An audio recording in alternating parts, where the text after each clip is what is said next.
It's still not showing up on Facebook, though. No, I got it. You got it? Okay. Sorry. Wrong. I'm wrong. Okay. Hi. Welcome, everybody. My name is Allison Gray, and I'm the director of the Goleta and Santa Ynez Valley Libraries in California. This year, we were the recipients of a Book to Action community reading grant from the California Center for the Book. We chose to focus on the wonderfully uplifting title, Strays, by Britt Collins, and we did many programs based on the topic of shelter and rescue animals.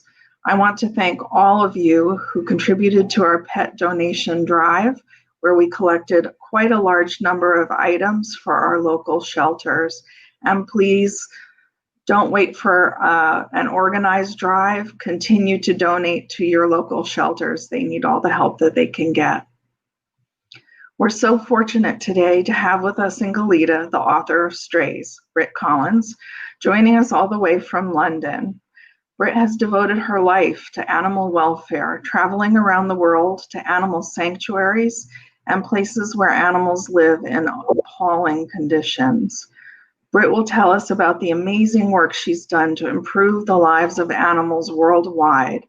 And I can tell you that without any doubt, she will inspire you and hopefully inspire you to take further action. And so I'm truly honored to reintroduce to you Britt Collins. Britt? Thank you, Alice. It's lovely to be here. Well, it would be lovelier to be in California, but I suppose I'll say hello, all you cute, cool cats and kittens. And I've got a studio audience back here too. So I guess I don't have to tell you, for cat lovers, anybody who has cats, how tender they could be and the magic that they bring to our lives. I want to show you some slides of some of the rescue work that I do.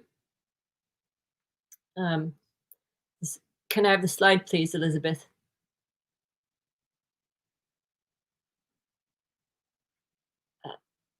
I think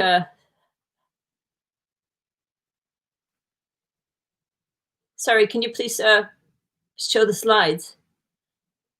Okay, great. So this is the book that I've written, Strays. Sorry, can you move them? This is a cat that I've rescued, puppy. This is my cat, Honey. Honey had cancer pretty much when I rescued her, and she had a year of chemotherapy, and she's just the most extraordinary cat.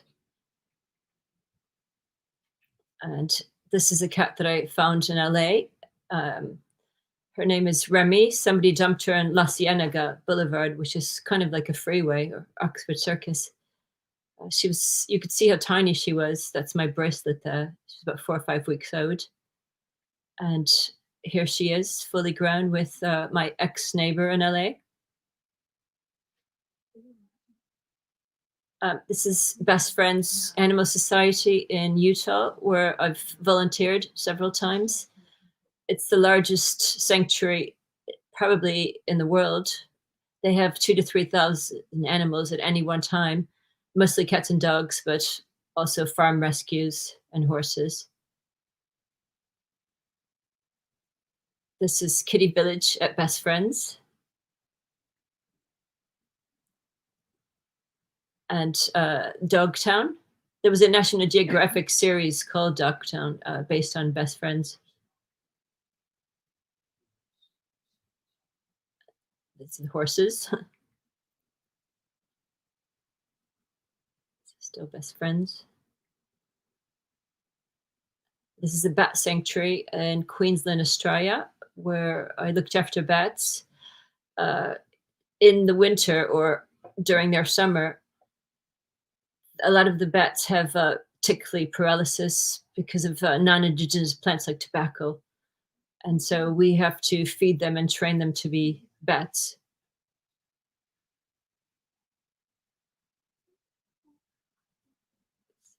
Little babies. And this is the aviary as they get older. And then they're released together in the forest as part of a community. And this is Shamwari, the born-free sanctuaries at the edge of this reserve. And this is Melvin, an orphaned giraffe. It's me feeding Melvin.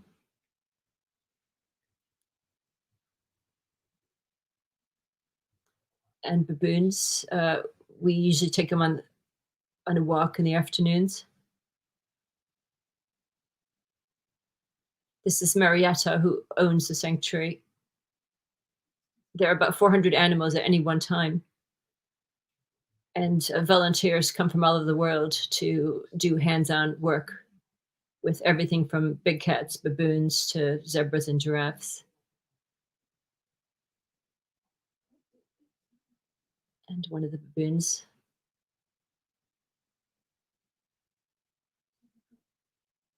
And that's Lost. A farmer shot her mother, and she was hungry, and she went into his kitchen, and the sanctuary, he called the sanctuary, they took her in.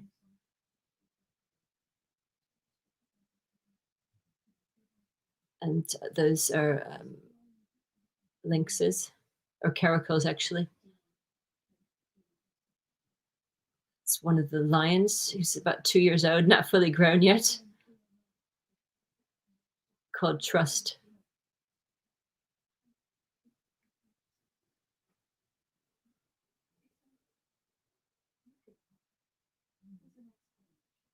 And the cheetahs.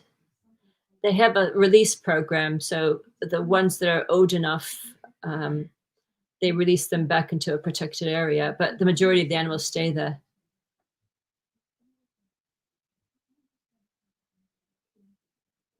That's a cheetah. It's more of harness. It's in Namibia.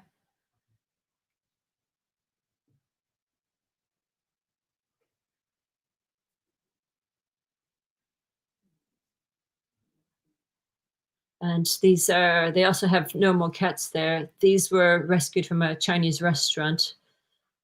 They had to euthanize half of them, but they took about 60 that were healthy enough to the sanctuary.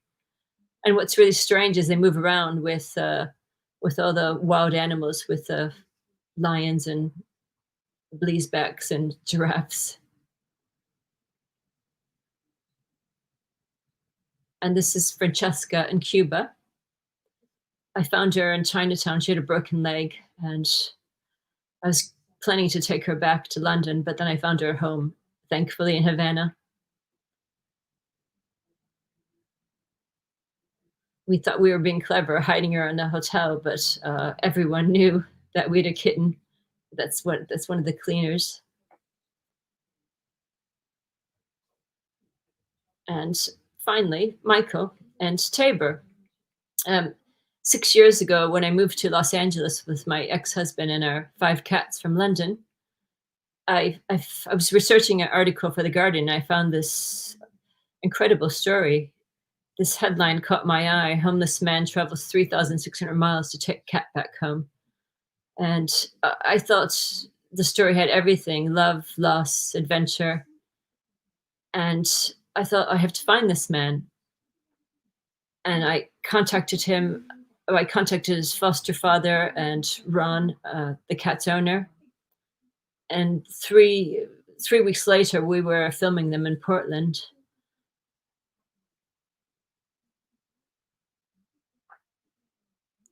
This is the paper.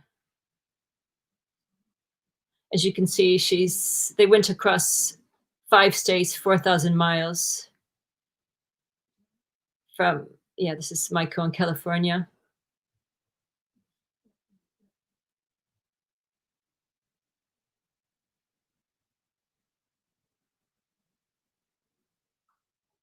And they lived on the beach under a tree.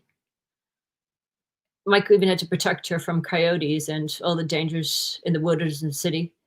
And this is her brother, Crito, who never stopped looking for her. He waited for her on the porch every night when she was missing. And this is Crito and Mata when they were kittens, or Tabor.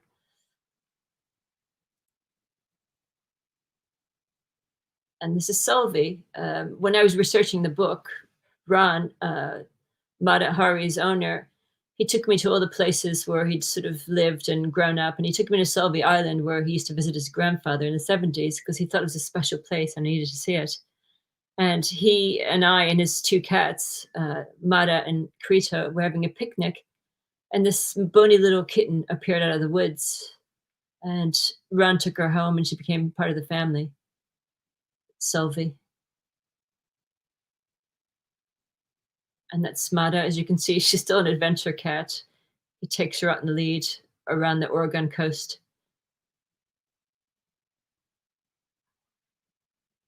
And Krita as well. They like seeing the world. This is the new boy that somebody abandoned on the beach that he took in, Quagmire.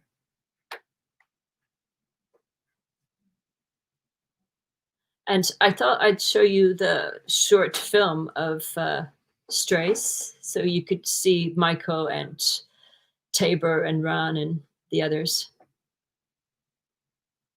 So if you could show the film, that would be great. Thank you. It's quite strange talking with a slideshow.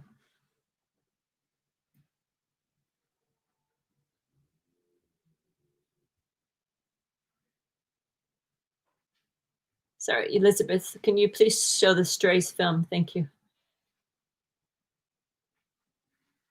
Last summer, I found a cat in front of Tabor Cafe, and it was raining, and I told Mr. Stinson to grab the cat. And Seaman Stinson grabbed the cat, and we walked up the street with it, and the cat just took to us like peas and carrots.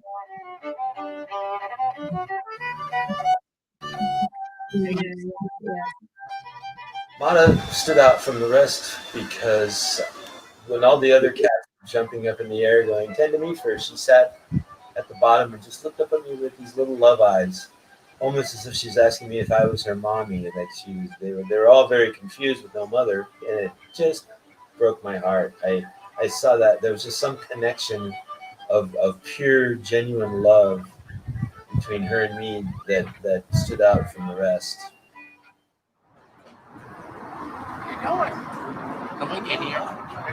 I have been panhandling for, well, to be exact, October 20th, 2003. My best friend died. And I packed, we had a house full of stuff, a driveway full of stuff, and I didn't want any of it. I packed 2 backpacks and walked out the front door and threw my thumb out the nearest highway. I've been around the world. I've walked around and traveled different cities. I've seen many faces and felt. Mata really didn't travel off that much. So when the day she disappeared, I knew something was wrong right away. Yeah, she'd come when I call, or she'd be there waiting for me if I ever went anywhere. If she was outside and I went down to the local Swifty Mart, she'd always be waiting for me. So that was my initial worry when she first disappeared. And then we grab her, and I look up, and I see the Tabor Hill Cafe. And I'm thinking, you know what? We're going to call her Tabor for that.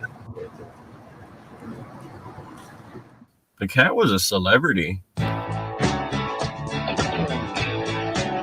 Like, everyone in Southeast, not everyone in Southeast, but a lot of people knew her in Ground Square. They were just a unit. Like, she didn't even really need to be on a leash, but it didn't really matter, I guess, because she wasn't going anywhere. She would stay with him. People were so kind. They were so kind to us. They fed us I had Tabor for 10 months. I think I bought 2 cans of cat food. And she was a rainbow and otherwise dark blue too.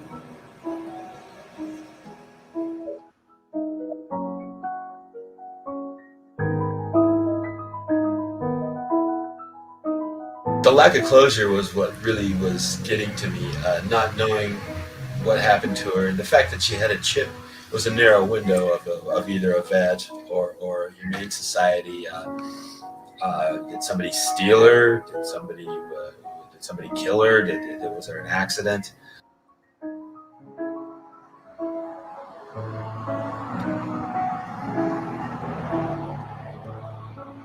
As the 10th month went by, the very night before Dr. Armstrong called from Helena, Montana to tell me he had her, I was saying to myself, I'm not getting over this. I'm not getting any better. This is driving me crazy, and I don't know what to do about it. And so I prayed. I prayed hard, and my prayers were answered the next morning.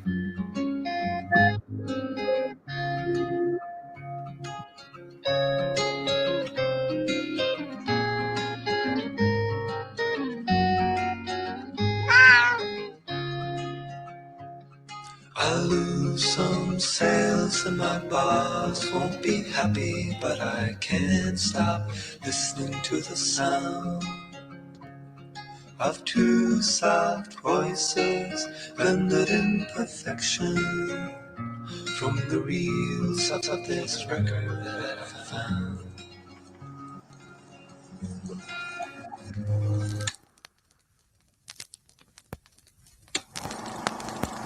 My name is Rosemary. I am 12 years old. I mean, how simple is that? She's 12 years old and she put up a flyer.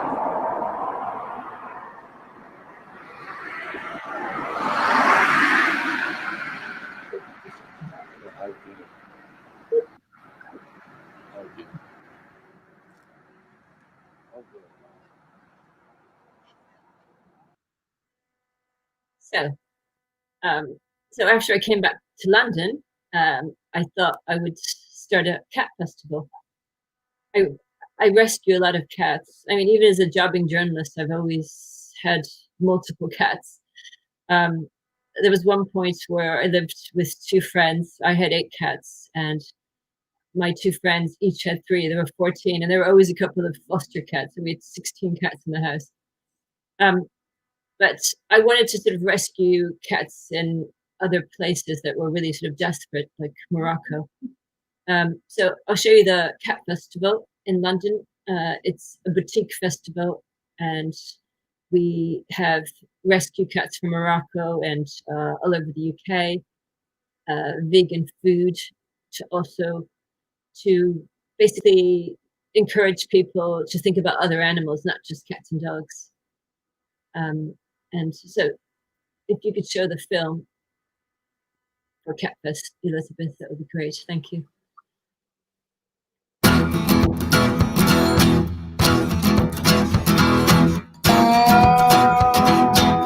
Here at Catfest London 2019 to take part in a cat culture event. I'm surrounded by my own type of people who are cat fanatics. The reason I came to it is that there is nothing quite like this in Europe. It's cats. What couldn't you like about Catfest? I really love the vegan food. I think it's really wonderful in an animal welfare event to push the envelope a little bit further and ask people, hey, why not take another step? We have kittens for adoption, which are being adopted today. I'm Tom Vaughan, Head of Marketing at Agro Pet Insurance in the UK. We're here to support the fantastic event at Catfest. Oh, I think it's always great to have a group of people that are passionate about one thing, all come together and get to meet each other and share ideas. So I had a fantastic time with Street Cat named Bob, and also meeting all of the people who are interested in our book and learning a little bit more about it.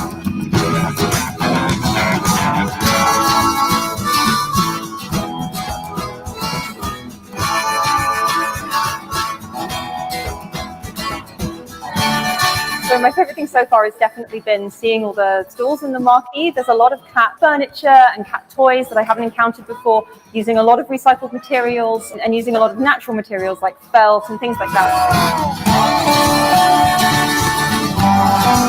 I think Cat Fest was absolutely amazing. One of the most amazing things is walking around and knowing that absolutely everyone here is cat crazy.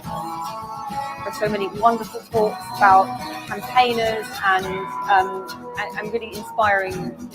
So yeah, I'm really pleased that I came.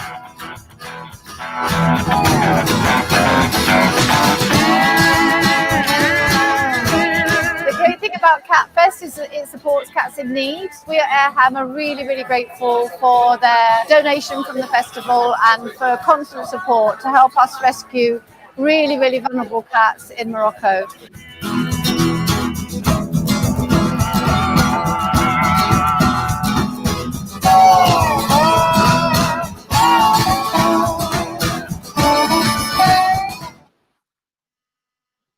Okay, and I'll show you some of the kittens that we homed this year from Catfest in the slideshow.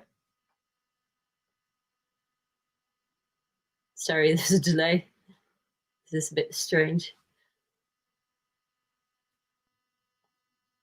Sorry, Elizabeth. Thank you.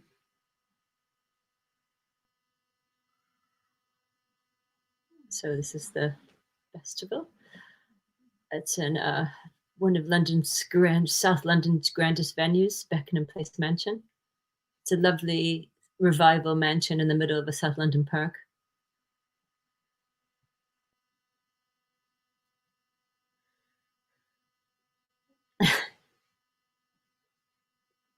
And we have an art show called the Swell Cat Art Show. And last summer, it benefited trash cat and dumpster cats in Albania.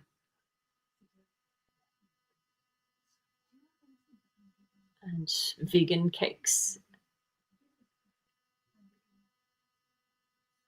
And this is our Meow Parlor Adoption Lounge, as you saw in the film. And these are some of the cats that we rehomed this year. Ray Davies and Smokey and Ruby. And Layla and Mowgli.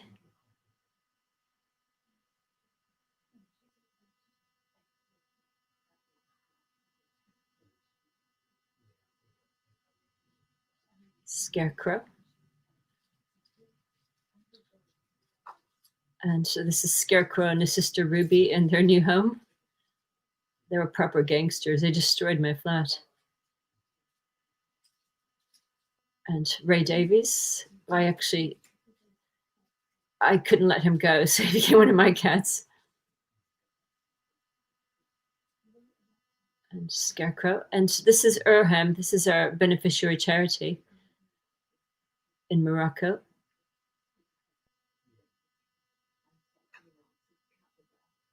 And this is Azemmour in Morocco, where we bring cats to London. And as you can see, they're just dumped on the rubbish site. It's just horrific.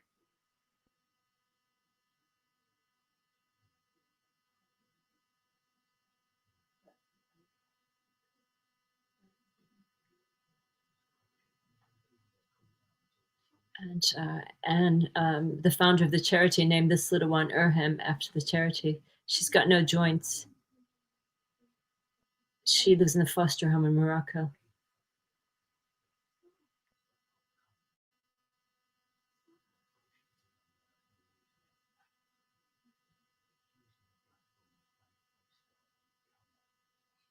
And this is Zara. She came to London. And Foxy, they were trash kittens.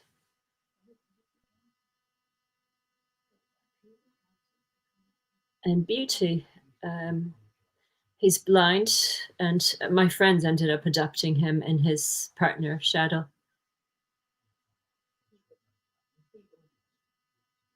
And now I'm going to show you a film of the charity Urham, our Catfest charity. Anne, would you like to come and join us? Yeah. If you could show the film, that would be great.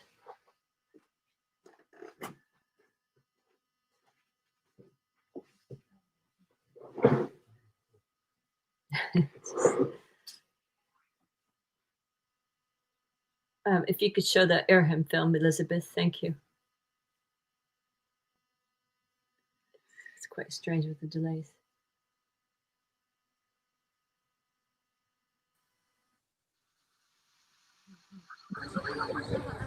Well, these kittens have been dumped by people who don't want to sterilize their cat. They think they can just let their cats keep having kittens and dump them here.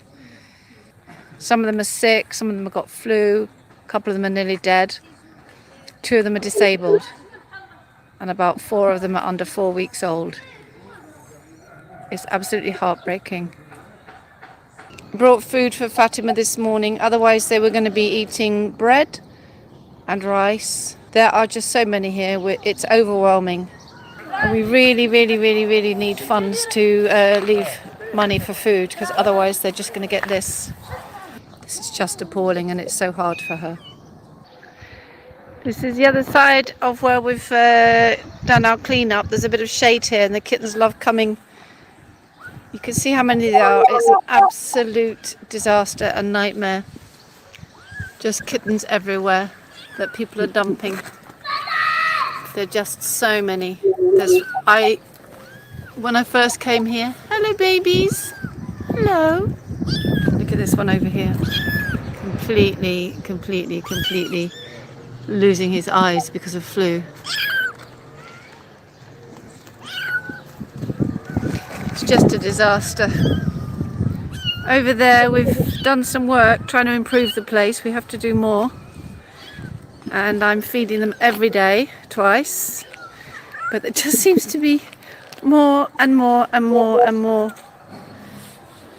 And I really don't know how people think it's okay to not sterilize their cats and let this happen.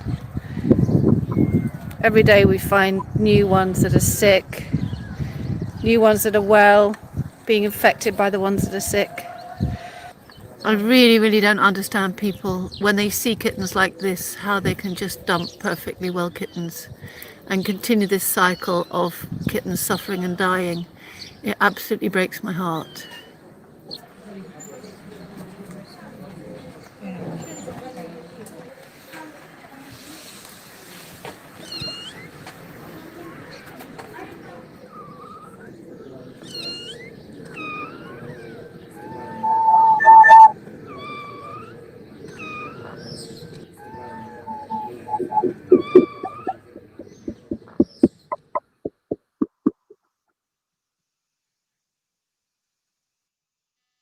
So this is Airham, our beneficiary charity that we support in Morocco.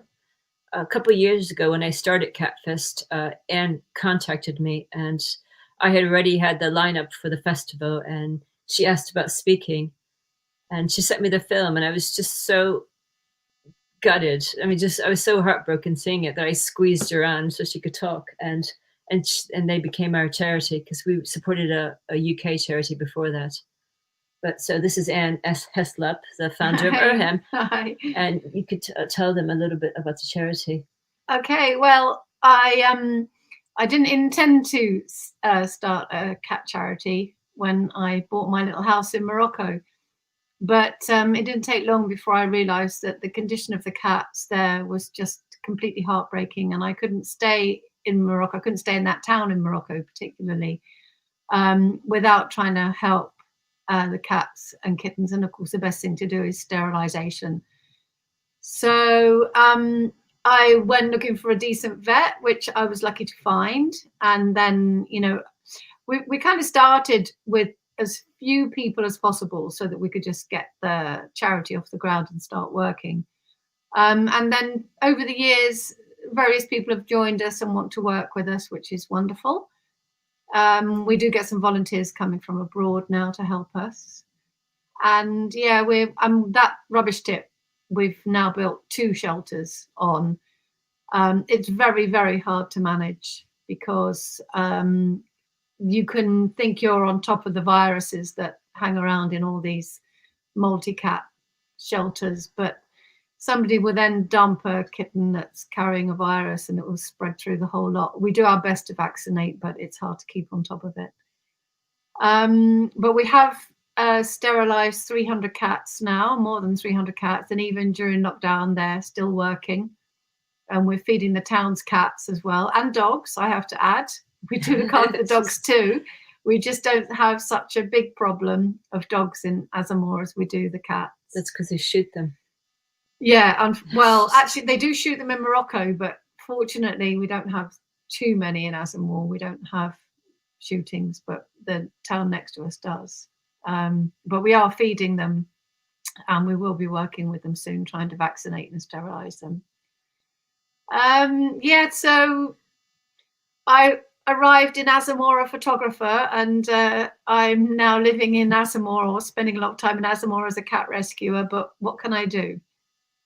That's Erham. Erham, by the way, means take pity in Arabic, and that's what I do. Well, that's what I did. I took pity. And that's what we do as well. And that's what we do, yeah. But Anne's actually bringing some over, some of the kittens that were supposed to come to the festival this summer, which of course got cancelled with everything else in the world. But a lucky few are going to come to homes. Yeah. I'm getting them. It's quite a long process to bring kittens from Morocco because it's a high-risk rabies country. So the very earliest you can get them over is 7 months old. But of course, the ones that we have to come at the moment are being delayed. They're supposed to be here in July. So they'll probably be about 13 to 14 months old by the time we get them here. Yeah. Yes. I think we're going to have questions now. Elizabeth?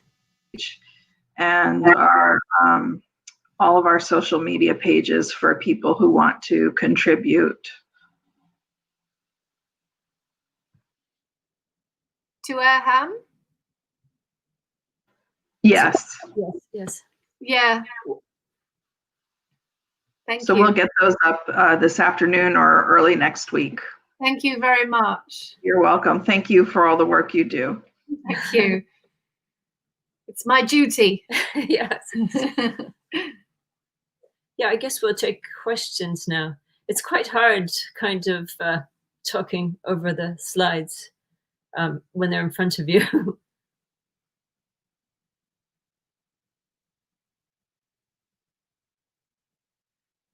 That's a question I think we're working. Wondering if Ron ever got closure or recompense for the terrible things in his grave. Ron actually moved away to Seaside, Oregon, because he had that homophobic, animal-hating neighbor that kidnapped him out of the first time. And I mean, he actually broke into his house and took her and dumped her in the woods, and she survived wild. I mean, this cat has definitely used up her 9 lives. So he basically just got fed up with Portland, and now he lives on Seaside, where he rescued that last kitten, Quagmire. But no, he's much happier. He doesn't miss Portland, especially now, not now with other rights. Another question. Can't see it. I love the film with the ground score. What does it say? How is ground score doing? Ground score is still basically moving up and down the coast. Portland in the spring and summer, and California in the winter, and Montana. He doesn't think of himself as homeless. He thinks of himself as a traveler. He finds a sense of community in the street. And he said, "I'm not homeless. I just never home."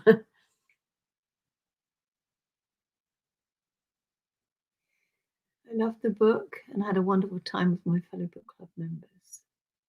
That's from Ruth. Thank you. Thank you, Ruth. Thank you. They love you. Chris Brock loves you. He just happens to be sitting in the garden. Say hi, Chris. Hi. Hello. We love you. Do you have any plans to write another book? Yes, I do, but it's kind of sort of up in the air right now. I mean, everything is, my whole life is cancelled. I was going to go volunteer in Africa again, but of course I can't go anywhere, and it's quite odd not being able to travel. But I just want to add to that I actually don't allow Britt to come to Morocco because I think it would be too hard for her. I might allow her to come soon. I do want to come, but she's very emotional. That's one of the most cats. Well, about all animals. About all animals, yeah. I think that's the hardest thing about traveling. It's just, especially to delve in more countries. Sorry, it's a bit cold here because the garden's open. Yeah. Yeah, no, it's quite hard because I hate that sort of sense of futility that you feel, that you just want to save them all, but you can't. All you can do is give them a meal while you're there. So, thank you. Sorry, I'm just like shivering. We're in London. Another question. Okay, yeah. Another question is, hi Britt, loved the book. My question is, do you think that taking care of Tabor changed Michael in a lasting way?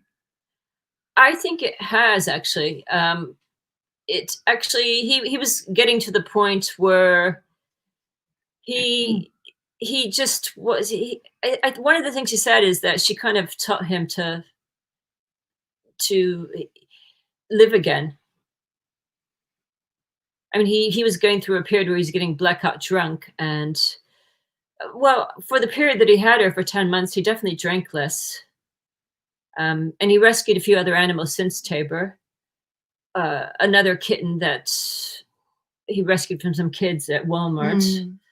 And but she didn't take very well to the road. He thought it was really peculiar that Tabor was such a traveler, but then he was unaware that Ron used to take them all around Oregon as kittens, so they were used to it. And he rescued a dog as well, who he named Abbey Road, but he gave her to his foster father, Walter, in Montana. So he sees her in the winter when he goes there sometimes. But he learned that life is worth living, didn't he? Really? Yeah. From rescuing Tabor. Yeah. Well, yeah, I suppose he has. Yeah.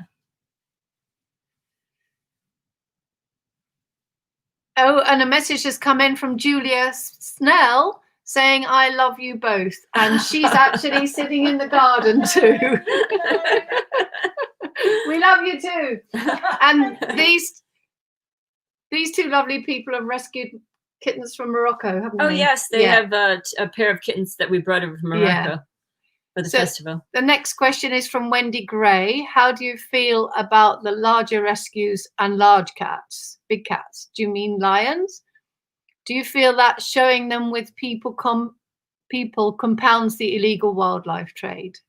How do you feel about larger rescues? It depends. Like the ones that I showed in my slideshow, that's 20,000 acre sanctuary in Namibia, and a lot of these animals can't be released because they're habituated to humans. So they've actually tried to release some of the animals. Like there's a old hyena there called Gumby.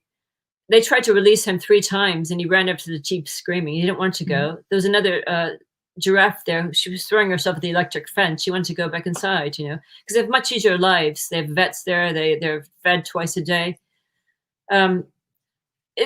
It depends. I mean, I've been to sanctuaries in Thailand, accidentally gone to sanctuaries that they're actually fake sanctuaries. And I went to that infamous place called Tiger Temple, where the monks were actually not only drugging the tigers for photographs, but they were breeding them and killing them for tiger bones for Chinese medicine.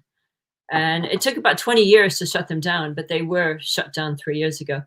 So it depends. There are proper sanctuaries, but you really have to check before you go, because there are people who just exploit animals and make money. Like there's that sanctuary in California. I think it's called Black Cat, White Jagger or something like that, where a lot of celebrities go to take their photos. I mean, those are just dreadful. But there are a lot of legitimate sanctuaries where these animals would not be alive otherwise. Is Marta still alive? She is. Yeah. In fact, the photos I showed in the slideshow on the beach, that's her recently. That's a couple of years ago. But her brother, sadly, was killed by coyotes in October. I mean, he just disappeared. Ron tried to keep them inside, but he would yell all the time in front of the door. And so he had a system where he would let him out during the daytime and get him in by night. But coyotes can get you at any point in the day. So he just never came home. And then there were a lot of other cats missing in the neighborhood. So he thinks that he was killed by coyotes. And then he was so devastated they didn't leave the house for a month. And he took a walk on the beach and he found that little tabby kitten that somebody dumped. He was hiding under the sand dunes. Yeah. But I think it's quite hard when you live in places where there are predators. When I moved to California for those 2 or 3 years, we had cats in London who had a garden their whole lives, and they had to adapt to being flat cats or apartment cats. So this is from Sharon Nye. Do you think that Ground Score would have done better had he not had to give him up? I'm not sure about that, because he realized that she was better off going back home. Because, I mean, there was a point where he had to protect her when they were surrounded by coyotes. They were literally ambushed by coyotes. He had to escape into a tree, if you've read the book. I think at some point their luck would have run out. I mean, it's extraordinary that he looked after that cat in the city with the dangers of the city, in the wilderness. He protected her from bears, from coyotes, from rednecks, from everything. But I think I mean, she turned 11 in August. I don't think she would still be alive. I mean, she might, but I highly doubt it. I think they were extremely lucky.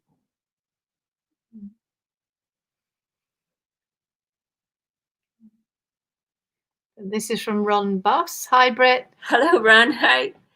Marta is watching with me now. She recognizes you. Oh, that's so Ron. sweet. Hi, Ron. Hi, Ron. Hi, Ron. What a great story. Oh. Do you still want to write a children's book with him? I do at some point. Yeah, once the world becomes normal again. Nice surprise. So Alison Gray, if people are interested in traveling to an animal sanctuary to help in Africa or Australia, for example, instead of a traditional vacation, how do they find these places? Well, I mean, I found them mostly by reading about them or on the internet. I mean, I'm a journalist, so I think that's why I became a journalist. It was my passport to the wild. So, and a lot of these extraordinary places I've been to, I've written stories about, which is why I get to sort of travel a lot. When I went to Namibia, I wrote a piece for The Guardian, and also for Born Free. In South Africa, I wrote another piece. And I went to Australia on a press trip. We were supposed to go for 6 days, and I thought, there's no way in bloody hell I'm going for 6 days. It's a 30-hour flight. It's horrific. My ankles were swollen. It was just that bad. But I said to the PR if I could have a return ticket a month later, because I found out about this bat sanctuary. I thought, it was always in the back of my mind. I thought, I'm going there. So I did. I looked after bats. There was a lot of hard work. We literally did 18-hour days. It was like being in a gulag. We'd wake up at 5 o'clock in the morning, and we'd have, the only time we had time off was lunch, breakfast, and dinner. And I mean, we'd be working until 11 o'clock at night and up again at 5 a.m. I mean, it was exhausting. How would people find a sanctuary? So, would they go on the internet? Well, you go on the internet, but then you have to properly research them to make sure that they're legit. Yeah. Especially in Asia, places like Vietnam and Thailand, and there are a lot of places that greenwash. They're scams. They call themselves sanctuaries, but they're not. Anytime they take photos or you get or you wash elephants, all those things, that's not a proper sanctuary. If you're caring for them and cleaning up their spaces and feeding them, there's a limit. Yeah. Even in Thailand, one of the best sort of elephant sanctuaries, she used to allow volunteers to wash the elephants, but now she doesn't. So you have to sort of make sure that they have pretty strict criteria. The place in Namibia is quite unusual. I mean, they literally let you have hands-on experience with everything, with animals that can kill you. But you have to sign a release before, so that you're aware that that lion might take your hand off. But no, it's extraordinary, really. Next one.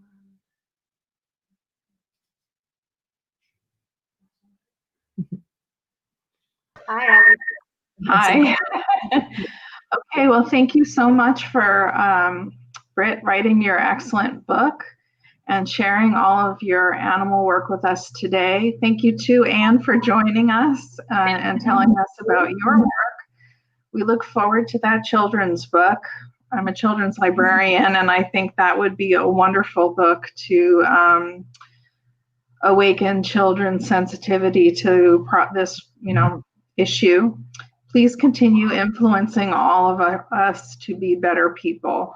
I think that was something that this book really did, and that came out in all of our book discussions. So one thing that we heard from a lot of people was that this was the perfect year to read this book.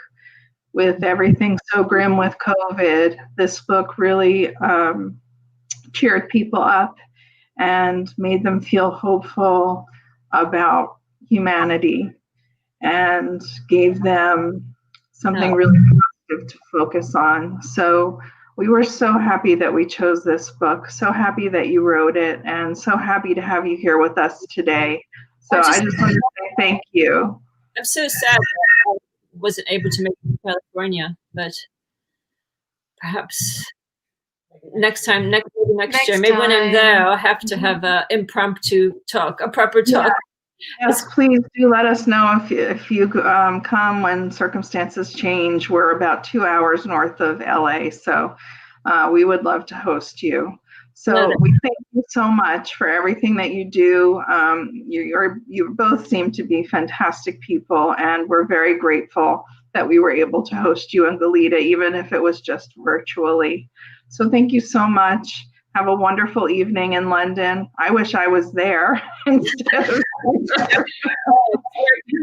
We're freezing. It's barely September, and we're cold. Yeah, it's getting cold. Oh, it sounds nice.